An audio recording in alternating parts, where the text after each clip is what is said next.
Se te perguntassem hoje quem é o Espírito Santo, qual resposta você daria diante dessa pergunta? Talvez baseado em algumas pregações da sua igreja local, em alguns vídeos que você viu em algum lugar, prontamente você diria que o Espírito Santo é Deus. E sim, acreditar que o Espírito Santo é Deus, coigual, coeterno, com o Pai, é um dos pilares fundamentais da nossa fé. Mas por que o Espírito Santo é Deus? Em que nos baseamos para dizer que o Espírito Santo é Deus? Como sabemos que o Espírito Santo é Deus? Isso e muito mais é o que nós vamos aprender através do vídeo de hoje. Fala galera, tudo beleza? Tudo na paz, tranquilo? Como é que vocês estão? Sejam todos muito bem-vindos para mais um vídeo aqui no canal. Eu me chamo Marcelo Santos e é sempre uma honra, um prazer e um privilégio ter cada um de vocês aqui presente com a gente. Ó, se você está chegando agora no canal, já peço que você clique aqui no botão inscrever-se. Agora é rumo aos 20 mil, não é isso, Marcão? É rumo aos 20 mil. Com muito esforço, com muito suor e com a sua colaboração. Você que já é de casa, peço que você deixe aqui o seu like. Você já sabe, quando você clica no like, o YouTube entende que esse conteúdo é relevante, espalha para outras pessoas. Quando você comenta, isso aumenta o engajamento. Cara, compartilha. Por quê? Nós vamos começar uma série nova aqui no canal. Quem me acompanha aí, eu sou pastor de igreja local, pastoreio a juventude, e eu gosto muito de trabalhar com séries, se aprofundar em alguns temas, e recentemente eu fiz uma série sobre o Espírito Santo na minha igreja local. Eu falei, poxa, por que não trazer essa série para o canal? De uma forma um pouco mais dinâmica, e eu acho que vai ser muito edificante, a galera vai gostar demais, então tenho certeza que você vai curtir muito. Provavelmente vão ser aí de 5 a 6 episódios nos debruçando, conhecendo a pessoa do Espírito Santo, então vai ser sensacional e eu quero convidar você para estar aqui toda terça-feira. Já lancei o desafio pro Marcão e eu tô pensando em fazer um negócio online. Essa aqui não tá online, essa daqui eu não vou medir com você, tá gravado. Mas a partir de terça-feira que vem, eu quero fazer ao vivo. Online, ao vivão, todo meio-dia, né, Marcão? Meio-dia, você já conecta aqui com a gente, vai comentando, mandando suas perguntas, a gente vai se interagindo. Eu tô com saudade disso, Então, propus pro Marcão, ele aceitou, então vai ser demais. Ó, cara, você precisa se inscrever no canal. 5, 6 conteúdos de 30 minutos aí sobre a pessoa do Espírito Santo. Cara, tu precisa estar com a gente, ok? Então, vamos lá. Quem é o Espírito Santo? Esse é o primeiro episódio da nossa série. Nós vamos tentar responder essa pergunta que é extremamente importante. Essa pergunta que foi debatida ao longo da história de toda a igreja, quando você pega primeiro, segundo, terceiro, quarto século, era uma discussão danada acerca do Espírito Santo. Inclusive, Agostinho de Hipona, um dos pais da igreja ali, né, no quarto século, foi uma das pessoas que, cara, se debruçou no estudo da pessoa do Espírito Santo e trouxe muita clareza para nós de quem é o Espírito Santo. E hoje em dia, por mais que a ideia já esteja um pouco mais cauterizada, seria a fala, não sei. Esse vídeo aqui não vai ter corte, tá? Vai do jeito que tá aqui. Então, se estiver errado, você me corrige aí nos comentários. Mas, hoje a ideia de quem é o Espírito Santo, talvez na mente de algumas pessoas está clara.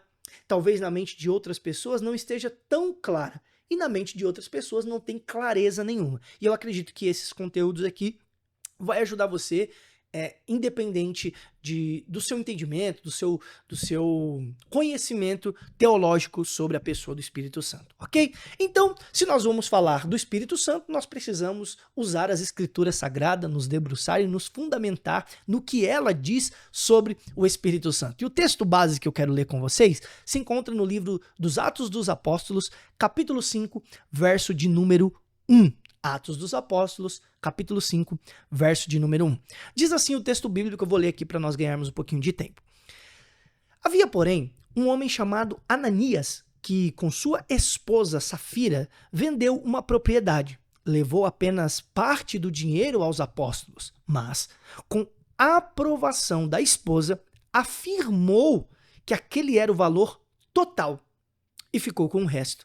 Então Pedro disse, Ananias, por que você deixou Satanás encher seu coração? Você mentiu para o Espírito Santo quando guardou parte do dinheiro para si. A propriedade era sua, para vender ou não, como quisesse. E depois de vendê-la, o dinheiro também era seu, para entregar ou não. Como pode fazer essas coisas? Como pode fazer uma coisa dessas? Você não mentiu para nós, mas para Deus. Assim que Ananias ouviu essas palavras, caiu no chão e morreu. Um grande temor se apoderou de todos que souberam o que havia acontecido. Cara, esse texto de Atos é um texto clássico para afirmarmos a primeira veracidade sobre a pessoa do Espírito Santo. A veracidade e a verdade de que o Espírito Santo é Deus. Mas antes, vamos entender um pouco do contexto de tudo que está acontecendo aqui, e aí a gente volta e dá essa ênfase sobre o Espírito Santo ser Deus, e isso aqui vai explodir a sua cabeça, porque não é só sobre saber que o Espírito Santo é Deus, é sobre nós sabermos também o impacto que entender isso pode causar nas nossas vidas. Assim como causou na minha, eu tenho certeza que vai causar na sua também. Então vamos lá. No capítulo 4 de Atos, Barnabé tinha feito uma contribuição generosa para a missão da igreja. E Lucas, na hora de escrever o livro de Atos, faz questão de destacar isso. Então, se você ler lá o capítulo 4, você vai ver que Barnabé foi generoso, vendeu a sua posse, investiu o dinheiro na igreja e foi algo lindo. Mas, em contraste, no capítulo 5, Lucas nos dá o relato de Ananias e Safira, que é totalmente contrário ao de Barnabé, cara. Barnabé se propõe a entregar tudo e entrega. E a igreja admira a ação de Barnabé. A igreja louva a Deus e, poxa, de alguma forma presta uma gratidão para Barnabé. Já Ananias e Safira, talvez com o fim de obter o mesmo louvor de Barnabé e a mesma, como que eu posso usar essa palavra? A mesma admiração que Barnabé teve, falou que ia vender e ia dar tudo também. E o texto não deixa muito claro, mas por Pedro dizer que eles estavam mentindo ao Espírito Santo, provavelmente eles foram na frente da igreja, né? Fizeram toda aquela pompa de, o Espírito Santo colocou no nosso coração para nós vendermos as nossas posses e entregar na igreja. E a igreja, glória, maravilha, Ananias e Safira é crente, aleluia, o Espírito Santo os convenceu de entregar tudo. Só que eles não entregam. Então é bom deixar claro aqui que o pecado que eles cometeram não foi de entregar pouco.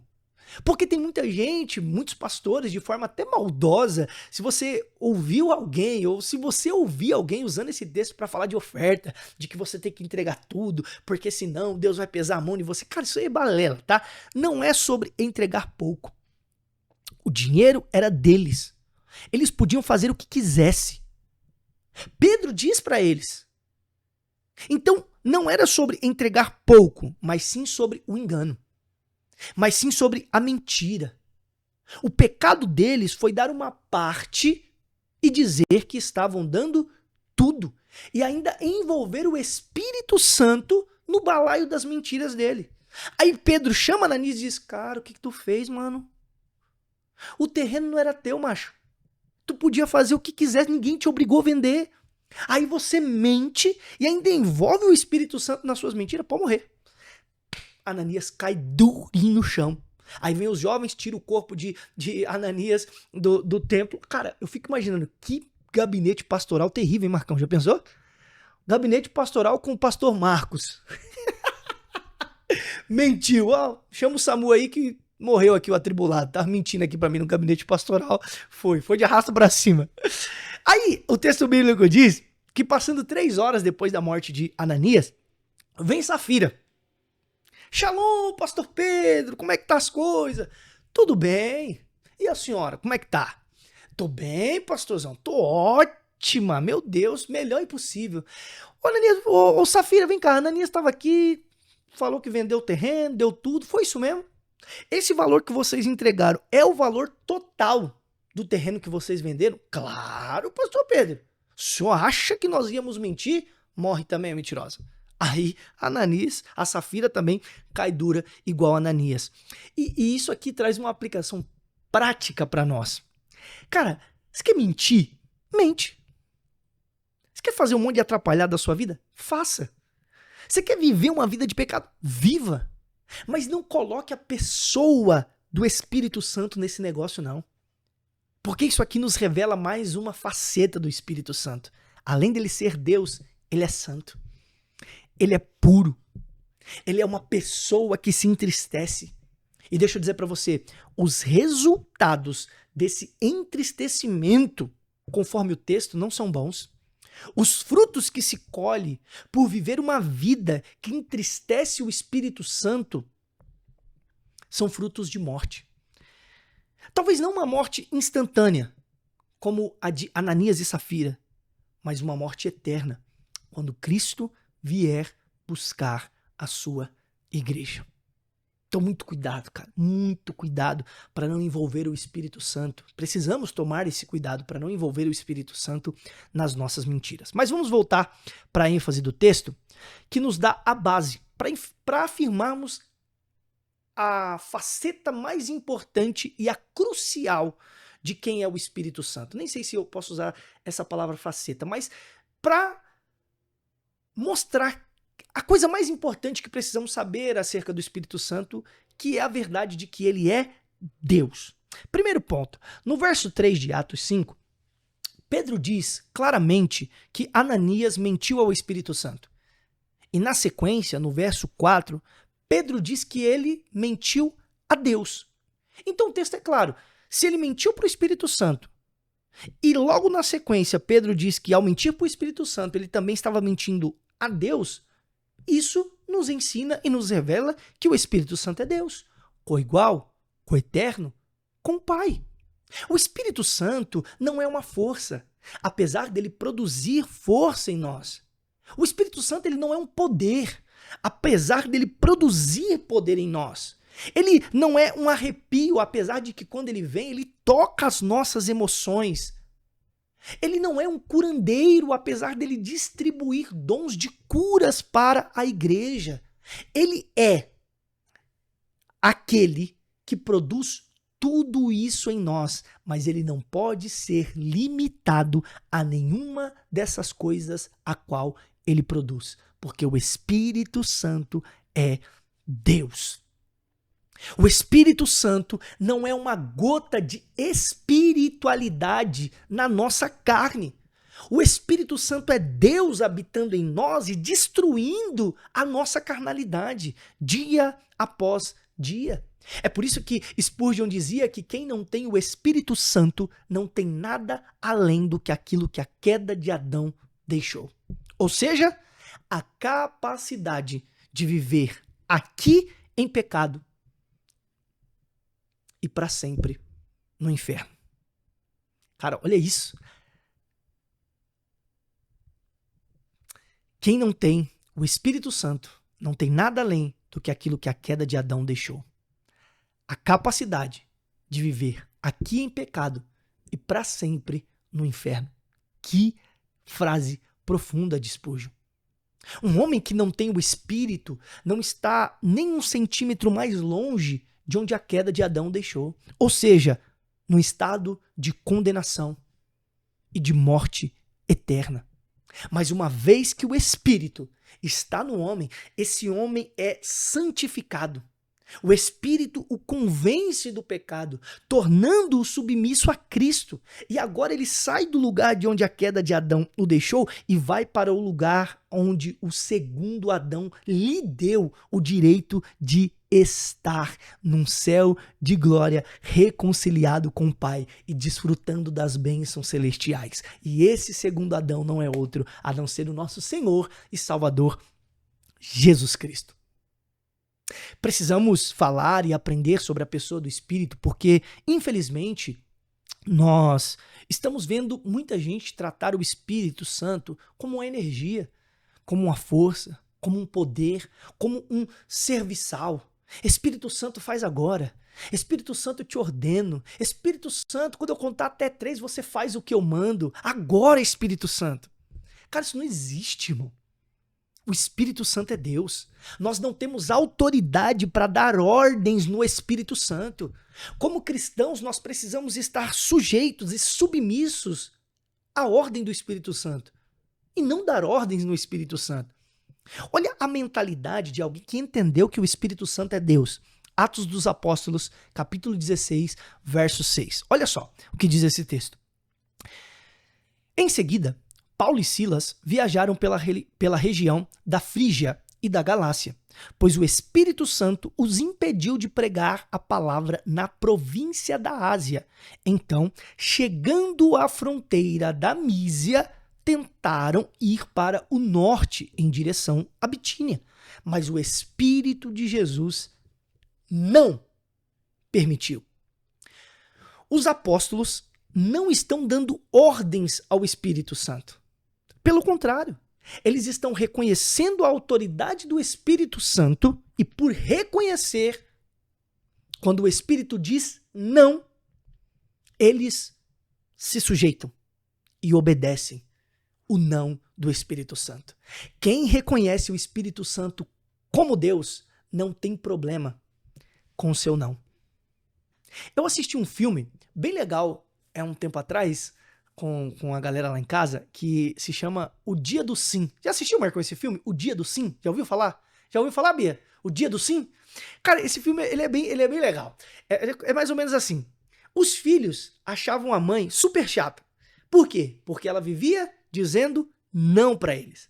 Até que eles entram num desafio chamado O Dia do Sim. E o desafio era o seguinte: durante todo o mês, a mãe podia falar não para eles, mas tinha um dia específico no mês que ela tinha que falar sim para tudo. Claro, tinha ali as guardadas as devidas proporções, né? Não podia ser nada muito perigoso, mas ela tinha que falar sim. Aí você pensa, o dia do sim começa maravilhoso, sensacional, é diversão, parque, alegria, aquele negócio, tudo lindo, tudo lindo. Só que no final do dia do sim, dá tudo errado. A filha mais velha some, os filhos mais novos destrói a casa do pai todinha, a mãe é presa. Cara, assim, ó, é uma bagunça danada no filme. E aí a filha adolescente entende e chega à conclusão que é melhor uma mãe que diz não para muitas coisas do que uma mãe que diz sim para tudo. Com isso eu percebo e aprendo, né, que é melhor viver a vida inteira no não do Espírito do que um dia no nosso próprio sim. Porque um dia no meu sim pode colocar tudo a perder, cara. Poxa, Marcelo, mas eu queria só um dia de sim. Mas se o Espírito está dizendo não, precisamos obedecê-lo e sujeitá-lo. Segundo ponto que eu queria destacar com vocês é que precisamos aceitar o fato de que, embora Deus seja único, ele existe em 3 pessoas: Pai, Filho e Espírito Santo. É aquilo que chamamos de doutrina da Trindade. Mas como isso é possível? Como Deus, sendo um, pode ser 3 ao mesmo tempo? Aí é que tá, cara. Tem uma citação de Charles Swindoll que eu gosto muito. Ele diz que Deus é tão mais outro do que nós que algumas verdades sobre a sua pessoa é difícil de explicar e outras impossíveis. Por quê? Porque é algo suprarracional, gente. É algo que vai para além do raciocínio lógico e humano. Aí você pode pensar, poxa, mas isso não coloca em xeque a nossa fé? Crer e acreditar em um Deus, que existem coisas sobre ele que nós não podemos explicar, isso não vai nos gerar crise, isso não faz a nossa fé ser rasa, isso não faz a nossa fé ser uma fé tola? Não. Pelo contrário, é exatamente isso que faz Deus ser Deus. Se soubéssemos explicar tudo de forma simplista sobre Deus, ele não seria Deus, gente. É isso que o faz ser Deus. Então, dentro desse campo de coisas difíceis de explicar, nós temos a Trindade. Então, escuta isso, tá? Talvez poucas pessoas vão dizer isso pra você no YouTube, porque as pessoas elas estão sempre tentando trazer uma iluminação, uma revelação, uma analogia para explicar o Espírito Santo. Cara, explicar o Espírito Santo na sua plenitude é impossível, gente. Os pais da igreja que dedicaram a sua vida para tentar explicar sobre o Espírito Santo tiveram dificuldade. Eles chegaram à conclusão e eles usaram um termo chamado pericorese, que é a dança da Trindade, a plena união da Trindade. Mas não existe nada que possamos usar como exemplos físicos e palpáveis para explicar sobre o Espírito Santo. Tem gente que pega o ovo, Ah, é a casca, a gema e a clara. Não, não dá. Ah, não, é o hambúrguer. É um hambúrguer. O hambúrguer é pão, queijo e carne. Então, não dá. Vai muito além do que isso. Então, crer que o Espírito Santo é o próprio Deus habitando em nós precisa ser algo feito pela fé. E crer que o Espírito Santo é Deus habitando em nós muda toda a nossa vida. Muda todo o nosso comportamento. Afeta de forma direta os nossos comportamentos pecaminosos. Uma vez, John Piper disse que uma das raízes dos nossos pecados é a falta de fé na existência de Deus. Ao ouvir John Piper dizer isso, talvez algumas pessoas podem ter pensado, poxa, John Piper foi um cara sem sensibilidade, faltou sensibilidade com aqueles que estão lutando contra os seus pecados. Mas deixe eu explicar o conceito por trás da fala de John Piper. E você vai concordar que é verdade. Para pensar comigo. Um funcionário que furta o seu patrão na ausência dele, faria isso se o patrão estivesse presente? Não. Aí é que está o X da questão. O ladrão não rouba sabendo que o patrão está presente. Deus está dentro de nós e ainda assim pecamos. Porque no fundo nos falta fé e consciência de que realmente Deus está aqui. Seja sincero com você mesmo. Ninguém consome pornografia na frente do pai e da mãe. Ninguém cai em adultério estando ao lado do cônjuge.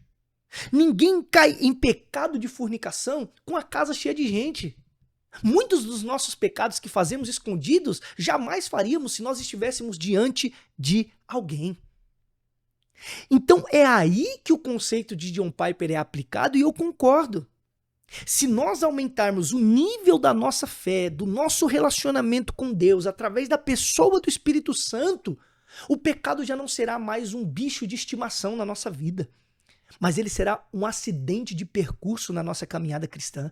Se nós tivermos essa consciência, cara, Deus está aqui, em todos os momentos, ao acordar, ao deitar. Fala sério, quantas vezes você já fez esse exercício? Você como um cristão, poxa, o Espírito Santo está aqui. Ele está vendo eu acordar. Deus está vendo o meu levantar. Deus está vendo a forma que eu estou trabalhando. Deus está vendo a forma que eu estou tratando a minha esposa, meu filho. Deus está vendo a forma que eu estou tratando os meus amigos. Deus está vendo eu abrindo esse computador e vendo o que eu estou vendo. Talvez muitos dos nossos pecados seriam evitados. Sempre que eu vou falar de pecado, eu gosto de usar essa frase. Salvos e ímpios pecam. A diferença, gente, é que um salvo não quer pecar. Porque ele sabe que o Espírito é Deus e de forma nenhuma ele quer entristecê-lo. Precisamos dessa consciência de que o Espírito está em nós para que possamos viver uma vida ainda mais santa diante dele. Terceiro e último ponto e eu encerro. Eu disse que seria 30 minutos, mas não vai ser 30 minutos não, tá, gente? Vai ser aí uns 45 minutos para mais. Mas tá bom, pelo menos o Marcão não vai ter o trabalho de editar, né, Marcão? Vai diretão assim mesmo, então vamos embora. Terceiro e último ponto. Nós vamos ver agora Jesus afirmando, cara, a veracidade de que o Espírito Santo é coigual, coeterno com ele, Jesus, e com o Pai. É aquilo que eu falei pra vocês da pericorese. A dança da Trindade. Pô, é muito lindo quando você estuda um pouquinho sobre a pericorese. Olha só esse texto de João, capítulo 14, verso 16. Olha o que Jesus diz aqui. E eu pedirei ao Pai, que ele lhes dará outro consolador, a fim de que esteja com vocês para sempre. Trindade. Jesus está dizendo aos discípulos que ele deveria partir, que ele deve ir embora. Mas nessa partida, ele não deixaria os discípulos órfãos. No verso 18, ele usa essa expressão, vocês não vão ficar órfãos. Isso é lindo porque Jesus tem a sensibilidade de entender o sentimento do coração dos discípulos na sua partida. Jesus entende que o sentimento que fica nos discípulos com a partida dele é a orfandade. Aí Charles Swindoll brilhantemente diz que a sensação dos discípulos ao saberem que Jesus partiria foi de medo e orfandade. A solução de Jesus para confortá-los de todo medo e toda orfandade foi o Espírito Santo. Uau! Que coisa linda, gente. Como nós precisamos do Espírito Santo. Muitos sentimentos que nós temos de orfandade, de abandono, é porque nós não nos relacionamos intensamente com a pessoa do Espírito Santo. Porque ele já não é mais um Jesus habitando em nosso meio, mas é um Jesus habitando dentro de nós. Esse é o Espírito. Espírito esse que Jesus vai chamar de outro Consolador. E aqui eu quero dar essa ênfase para nós encerrarmos. Outro Consolador. Existem duas palavras no grego para significado de outro. A primeira é uma muito conhecida, que é a palavra héteros, que basicamente significa outro diferente, que não é igual, que não é da mesma matéria, que não é da mesma essência. Essa é a primeira palavra grega para outros, que no caso seria héteros. A segunda é a palavra allos, que significa outro, porém igual, da mesma substância e da mesma matéria. Um exemplo bem lúdico aqui para vocês entenderem. Se sua esposa quer um prato igual ao prato que está nas mãos dela, por exemplo, ela está segurando esse copo aqui de vidro, certo? E ela quer outro copo de vidro que está na mesa, perto de você, maridão, que está me ouvindo aí agora. Ela vai olhar para você, o que ela vai dizer? Já que você não está fazendo nada, porque as mulheres são especialistas em falar essa palavra, né, Marcão? Já que você não está fazendo nada, você não pode sentar. Sentou, ela já vai arrumar uma coisa para você fazer, ok? Então, já que você não está fazendo nada, pega esse copo que está aí em cima da mesa para mim, e ela está com o copo de vidro na mão. Você vai olhar para a mesa, tem o copo de vidro, e vamos supor que tem alguns outros copos lá de plástico, ou de qualquer outro material. Você vai falar, qual copo, amor da minha vida? Rainha do meu castelo. Aí ela vai dizer, esse copo, que é igual a esse. É outro copo, mas é de vidro. É a mesma matéria, é a mesma essência. Então não é o copo de plástico, é um copo de vidro igual ao que está nas mãos dela. Então, quando Jesus está dizendo aqui, eu vou para o Pai, mas vocês não precisam temer, porque eu pedirei que o Pai envie o Espírito Santo, ele é allos, coigual, coeterno, comigo e com o Pai. Ele é a mesma matéria, ele é a mesma essência. É outro, assim como o copo, é outro, mas é a mesma essência. É a mesma matéria. Cara, isso é muito lindo, cara. Isso é muito lindo. Então, escute isso. Cristo, ele quer me salvar. Ele quer te salvar. Ele quer morar em nós. Ele quer fazer de nós o santuário dele. Ele quer fazer de você a habitação dele. Através do Espírito Santo.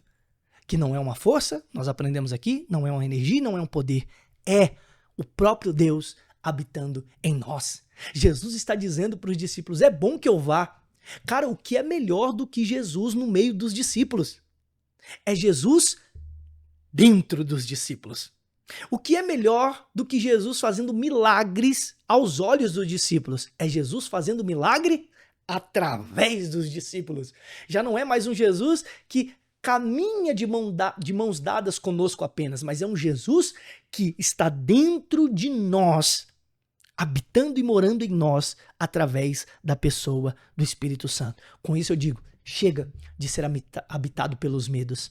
Chega de ser habitado pelos traumas, chega de ser habitado pela ansiedade, chega de ser habitado pela depressão, chega de ser habitado pelos maus pensamentos, chega!